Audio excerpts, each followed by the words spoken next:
In today's episode, we will be interviewing the PPG Historian Julian. I'm Cameron, treasurer of the Players of the Pear Garden. And I'm Jason, president of the Players of the Pear Garden. And I'm Julian, historian of the Players of the Pear Garden. And we are the podcast of the Pear Garden.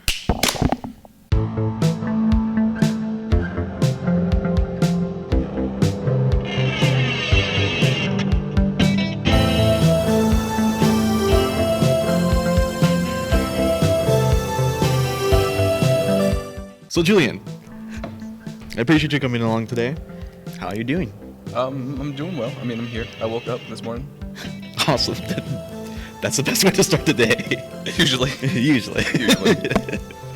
Well, again, me and Cameron really appreciate you taking the time. I know, you've been with us on the previous podcast before, but I think honestly it's a lovely time to actually start knowing you better. So first and foremost, I just want to ask you, what's your major? What are you concentrating here for? Why did you choose the CSUSB here? So I am a theater major with design and technical concentration, and I chose CSUSB mainly because, well, first I was actually supposed to go here for cybersecurity. Back when I used to do that, I think junior year I was like, oh yeah, I'll go CSUSB, cool. And then junior year I also happened to join theater. And I got really into the theater back in high school, and I was like, they also have a theater department there. That's pretty good. I like them. I'll go over there. Well, we went to the same high school.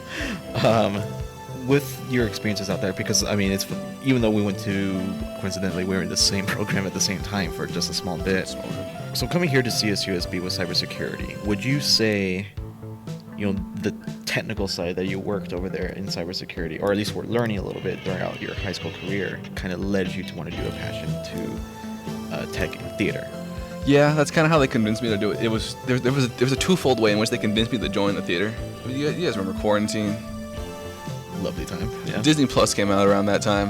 I had nothing else to do. I was like, people keep talking about this movie. I should watch it. That movie being High School Musical. I just happened to miss that part of my childhood. So I was like, yeah, let's watch it. Whoa, musicals. Because to be fair, there was seeds in my childhood that I probably would have been a theater kid. I used to love live performances at Disneyland and all that. Yeah. All the musical movies in Disney. I used to love that stuff, but I was like, nah. Then watched High School Musical. Like, all right, maybe. Then I watched Hamilton. I'm like, theater kids. All right, this is cool. But I still wasn't convinced I was actually gonna do anything. I was like, this is cool. And then we came back. The department was trying to market us, like, students to get into it. And they're like, we have tech. And, like, one of my friends was in there, like, you do cybersecurity. It's, like, that's pretty close. I was like, all right. And so I went over. I was like, yeah, I do cybersecurity. Did music once. Know how to use a computer. Like, what, can I be useful? They're like, yeah. So they put me on sound, and all the problem solving that I had to, I think it's called problem solving. There's a fancy word I used to use, troubleshooting. Troubleshooting. Oh. That was like one of my main jobs, troubleshooting. Did you troubleshoot? I shot those troubles. My man. Now, with that experience in theater, where have you used that here on this campus? So, despite being a technical major, I have done a lot of acting. So that's the main thing I've done on this campus, because a lot of student projects need actors, and I happen to have acted before, but I have done some technical work here before. The first main stage experience I had here with the department was becoming the sound operator for Murder on the Orient Express by Agatha Christie, adapted by Ken Ludwig, directed by Frank. But so I was a sound operator for that. I had the Q lab going. I had to listen for the stage manager for all the cues. I also had to watch some just to make sure I was on cue. There was a one hard segment where it was like 3 cues back to back based upon one of the characters' interactions with certain objects on the stage. So I had to look between the speakers that were blocking my way up in the catwalk, like. Then I would dab myself up because all the other tech crew was like 20 feet away from me. Oh man. Oh, you didn't want to do air high fives? To be fair, I had another cue coming up like pretty soon after, so I couldn't be like. So with your experiences with tech and acting, you do a lot more acting in different roles than just tech. Do you find yourself being more passionate with tech or with acting? See, whenever I do one, I will forever miss the other, because, like, acting, You get to be there all the time. Well, actually, you have to be there all the time, but you also get to be there all the time. You get to interact with like the cast, you bonding, all that stuff. And then tech, you just come in for the tech week, you do it, which is nice that like I don't have to spend the entire semester rehearsing. But also, what am I supposed to do for the rest of the semester? I don't get to see everyone like every day, all day till like 11 p.m. So yeah, whenever I do one, I'm like, damn, maybe I should tech next time. On tech, I'm like, man, I miss being funny on stage. People aren't laughing at me. I have to laugh at myself. Or like the 3 other people in the catwalk, they have to laugh at. Oh, man. Well, that's with your experience here at CSUSB, but what other experiences did you have with theater? Because you started theater your junior year, so what did you do in that time? So for my junior year, I was just a crew member for the sound crew. I ran the board, I did the sound effects for one of our plays. And then the following semester, I became, I think, assistant sound director. So I was in charge of the rest of the crew, as well as also being the one who ran the board, sound effects, and everything. I was also in charge of setting up the system backstage for, I forgot what we called it, but it was just a box of inputs and outputs that were running all the mics, the speakers, the cables, and everything. And I had to do a lot of troubleshooting, thank you, Scott, to make sure it worked. And then, funnily enough, for that semester, one of our supporting leads dropped out. I was more or less being told, like, hey, you're a guy, right? Yes. Yes, I am. Do you want to, one of the guys dropped out. We need, like, someone to replace him. Do you want to do it? Sure. It was a musical, and I like musicals. Could I sing it? No. But that didn't stop me because they needed a guy. So I was like, cool. This was, like, midway through the process. I was like, cool. I learned my choreo. I still ran the board. And then for the actual show itself, I would act for the first act, and then for intermission I would run back, change into my tech blacks, and then run the rest of the board. Then go back for the finale. I was running back and forth for that one. Jeez. So you had to go into costume for character, and then quick change into tech black, and then Quick change out of my tech blacks. That's insane. Actually, on my closing night of the show, if you looked closely, which my parents did, I think it was either my parents or one of my friends was like, you know, your buttons were like 3 off, right? So like so the shirt was like buttoned up, but it was like this. But you know, I was just on stage. Yeah. Finale, and because I didn't have time to fix it, I just went on stage. I was like, all right, it's either this or don't button it at all. And I'm pretty sure they wanted me to have it buttoned. You said it was a supporting role? So it was 2 different roles. So for the first act, actually for like a couple scenes in the beginning of the first act, I was supporting. I don't even know if you could call it supporting. I had lines. Okay. I had lines. I don't know how to describe what I was without having you seen the show. Is this? Yeah, what show are you describing? So this was a show called ALF, which stands for Artificial Life Forms, which was a reimagining of Blade Runner as a musical that took heavy inspiration from Blade Runner that one of my technical director back from high school wrote with a couple of students for us to perform. And so I was one of those artificial life forms, but a primitive version where I was kind of like a police computer, a very flirty police computer. I think that was like in the character description. I had to be flirty. That was fun. And then, so after my first couple scenes, then I became an ensemble member. So I would be in the ensemble numbers except for the ones I had to run backstage for. And so for the finale, I would come back as an ensemble member and I did a part and got to do curtain call and all that. Now, earlier you mentioned that you started singing in high school, but do you do any other musical, like related things? Like do you play any instruments or anything like that? So the thing that technically got me into the sound crew was when I first got a laptop over quarantine, I was like, GarageBand, I've heard of that. And so I started messing with it, but I didn't know how to use anything because I had never taken a music class. And then so I kind of just left it there. I knew how to take MIDI and change the instrument. That was about it. And then for my senior musical, so they had performed this musical, I think twice before, and I'd heard about it from. What was this musical? This was called Fuselage. It's a hard one to describe. Mainly because it's been so long. Actually, having a film project currently happening with it. I think you know about that one. I do know about that one. So yeah, you wouldn't have known it, but wouldn't have known it. Again, since we went to the same high school, I do know this director and writer. And I actually was part of the writing process a little bit for ALF, and I've also performed in Fuselage before you did your performance.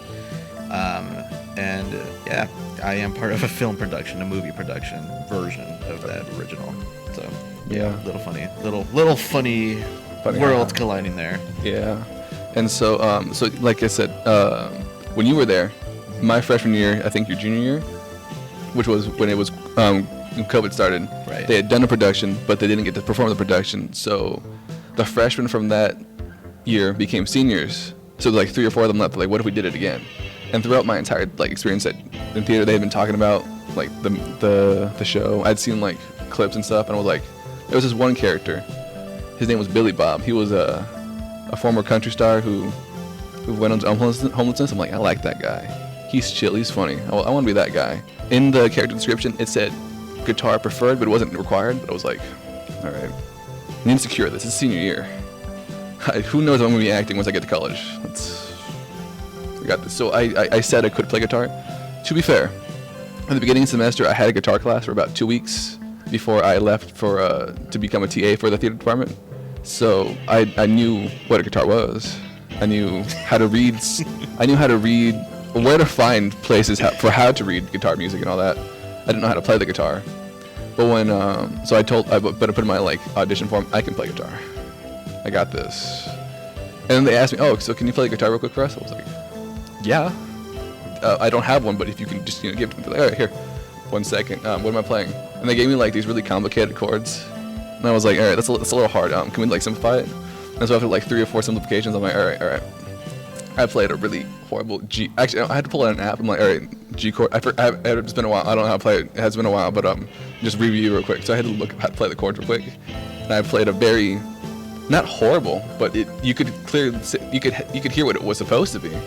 It was a G, a D, and an A, and I was like, it's been a while, but trust me, I got this. They're like, yeah, okay. And so I ended up getting the role. I don't know if it was because of that or not, but I got the role, and they're like, here. They gave me a guitar so I could practice over the break and like start learning things. So I was like, yeah, I got this. And so all of Thanksgiving break, I was like, all right. Then I somehow learned guitar that week. And then that 1 week break, I came back and I'm like, hey guys, remember that song? And I started playing it. I was like, trust me, I remember, I didn't know how to play guitar. Trust me, I learned how to play guitar for this show. I still know how to play guitar. I still play guitar pretty frequently. So it's just a funny little haha. Here's a word from our sponsors. Are we gonna record that later? Get your guitar. Or are we recording it right now? I guess so. We can do it Okay. later. Book your Julian today. So we don't have any sponsors. We don't have the budget. No, right, Mr. Treasurer? We have concepts as We have sponsors. concepts of sponsors. So instead, we have a copyright-free song. Let's gather around the golden pear and sing our golden pear song. Our GOLDENPAR song. And if you think that song sounds like another song, no. Nuh-uh. Nuh-uh. It doesn't. PPG. Thank you to our sponsors.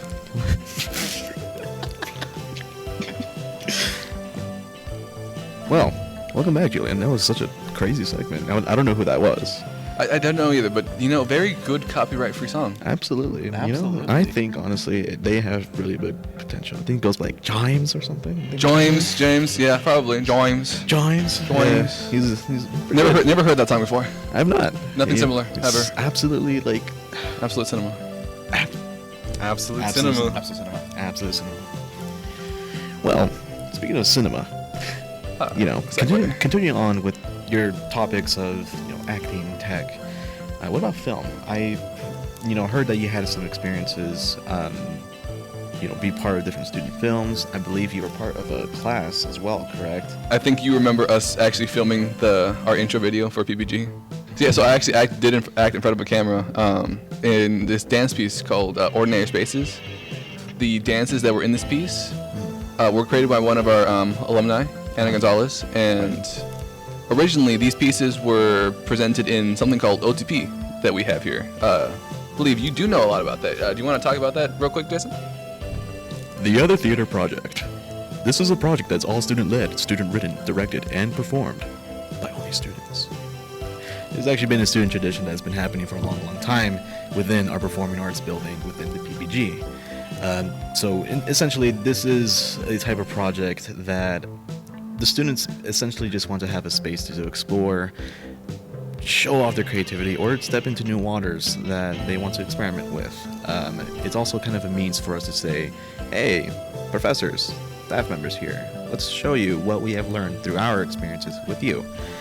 So we have been doing this type of project for, honestly, almost since the creation of this club in 1966. Now, the name Other Theater Project, I cannot necessarily say how far back the Other Theater Project name goes by, but at least when it comes to original productions from the PPG, it's since 1966. So with that being in mind, I have written 2 pieces so far, but I've been involved with 3 OTPs. Everything. It is really fascinating stuff that, if our viewers here are either considering coming to the CSUSB theater department or are just prospecting to be as an audience member, OTP is some of the best opportunities there. You also mentioned capstones, or theater projects, or senior theater projects. This is another thing too. I mean, both me and Cameron here are 4th years. We're on our final year here at CSUSB, and our senior class has to do a capstone, and it is a creative project that, similar, again, not exactly OTP, but the idea of presenting what we have learned all throughout our experience here in our undergrad. And Julian has been involved with a lot of these different projects. We both also, all 3 of us really have been part of different projects. So it's really awesome stuff. So I appreciate you bringing it up. Thank you. It's also a great way for people to get into the department and PPG. I know a couple of students who had never actually been involved with anything in theater until one of the seniors was like, hey, you want to do a project? Or, hey, we have OTP coming. Right. And that's actually how they get involved in now. Yeah, we had cybersecurity majors. Not Julian. Not me. We had cybersecurity majors. We had nursing majors. I believe. We've had political science. We've had geology. Psychology. We had all the ologies. All the ologies. We had a lot of people from all around campus, all the different colleges of this campus, come to our department to be involved with the arts. So it's really fascinating stuff. It's awesome. It is awesome. So with that being in mind, Julian, do you actually see yourself creating your own project? I mean, you have to if you can, graduate. Well, yeah, I do have to. But I mean, in general, do you have a passion of creating your own work? I wouldn't say I have a passion, but I do have I have wanted to for a long time. I know there's been scraps of ideas for musicals I wanted to write, or short films that I feel like would just be fun for a couple of our friends just do on a weekend for fun. Yeah. Because also, like I said, since I started playing guitar, I also just do music. I've messed around with music production and all that. So there's just been artistic things I've been wanting to do that I do have the opportunity to do here because of all the access we have here. I just haven't fully fleshed out anything yet, which I wish to do one day once a playwriting class comes back around. Little side note. Stay tuned for the next episode where we'll be interviewing the playwriting professor here at CSUSB. So one final question I suppose I'll ask here then is, with your upbringing and your experiences from high school, now here for your undergrad at CSUSB, what led you actually to being part of the PPG board as a historian? I guess ever since joining theater, first of all, it unlocked some sort of confidence in me. I used to be very, very quiet, very reserved. I was the smart kid, but I just would be in the back, only answered the questions when they needed me to. But then something in theater unlocked me. All the extroverts around me, I guess, unlocked something in me. Became very extroverted, very confident, very outward, with a passion to be involved in every part of it. Even when I wasn't on, I would end up becoming on board. Even back when I wasn't, I was constantly just hanging around do you guys need help with this thing? Do you guys want help with that thing? And so, yeah, when I got to college, it was the same thing. I liked being around everyone. I liked being around theater department, and there's still that same passion to be involved in theater as much as possible. So I decided, after about a year, I was constantly around theater department as well as the board. I'm like, you know what? Why don't I join them? Why don't I become a bigger part of this department, this club? So I ran for president, or not ran for president. I ran for historian. No, I was not eligible for president. Wow, he's coming for your job. I know. It's Hey, crazy. it's 2 more years. But I like being involved, so I decided to go for it. And again, that confidence that gained from just being around people like you and Cameron. That sounds like derogatory. It's a good thing. Don't worry, guys. And as much as our former board too, I decided, let's do it. And I got here. I'm here. I've enjoyed every part of it. Okay, not every part of it. Most of it. There's been some. Every part of it. There's been some hard parts, but still, it's been fun the entire way, and I don't regret becoming part of this board. Yeah, that's awesome stuff, man. I could confidently say with the board, the entire PPG community, I think honestly you are a big highlight on lifting our spirits. I think honestly when your presence is in the room, genuinely, it's like the stars are aligning. Everything just works and it makes sense. So as PPG president, but also just as your colleague and not just as a friend, genuinely, I think you being part of the PPG board has made a big impact for the community. Sticking together and just uplifting ourselves. So, it is a beautiful, beautiful story, and I really do appreciate you taking the time to just, talk about yourself and opening up about just you. This concludes our episode. Please like, subscribe, and stay tuned for the more episodes coming soon. My name is Jason Davila, and this is the podcast of the Pear Garden. We're gonna cut right here so I can give you some time to think of a good answer. Great, we'll be back. I'm just not gonna move. So You're just not gonna move? So Okay. the cut looks beautiful. Okay. So ask me that question again real quick. What? I have been changed for good.